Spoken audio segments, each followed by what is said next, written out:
Vous voulez créer votre propre Home Lab, mais vous ne savez pas quelle solution choisir? Vous avez entendu parler de Trunas et de Proxmox sans vraiment comprendre à quoi ils servent ni ce qui les différencie? Pas de panique, on va éclaircir tout ça. Ces deux outils répondent à des besoins très différents, et faire le mauvais choix peut vous faire perdre pas mal de temps. Trunas, c'est avant tout un système d'exploitation dédié au stockage. Basé sur FreeBSD, il transforme n'importe quel PC en véritable centrale de stockage réseau ultra performante. Imaginez quelqu'un obsédé par un seul objectif, protéger vos données.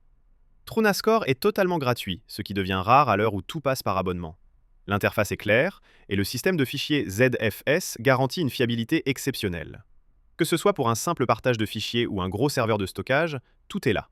Ce qui surprend le plus avec Trunas, c'est sa simplicité. Pas besoin de taper des lignes de commande pour débuter, tout ou presque se fait depuis l'interface web, notamment la gestion des pools de stockage. Le seul vrai reproche qu'on peut lui faire, c'est qu'il est entièrement orienté stockage. Vous pouvez faire tourner des applications ou même des machines virtuelles, mais on sent que ce n'est pas son terrain de jeu préféré. Et c'est là que Proxmox entre en scène. Proxmox est une plateforme de virtualisation avant tout, qui sait aussi gérer le stockage, mais comme une fonction secondaire.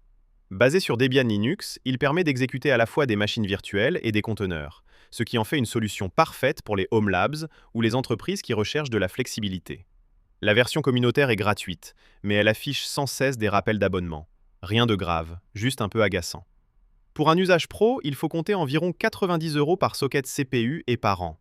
En échange, Proxmox offre une puissance impressionnante. Snapshot, sauvegardes intégrées, migration à chaud, bref, un vrai couteau suisse de la virtualisation. La courbe d'apprentissage, elle, est un peu plus raide que celle d'un simple NAS, surtout si vous débutez. Mais une fois la logique comprise, les possibilités sont énormes. Alors, soyons clairs. Si la sécurité des données est votre priorité, TrueNAS est fait pour vous. Idéal pour les photographes, vidéastes ou toute personne qui ne peut pas se permettre de perdre un seul octet.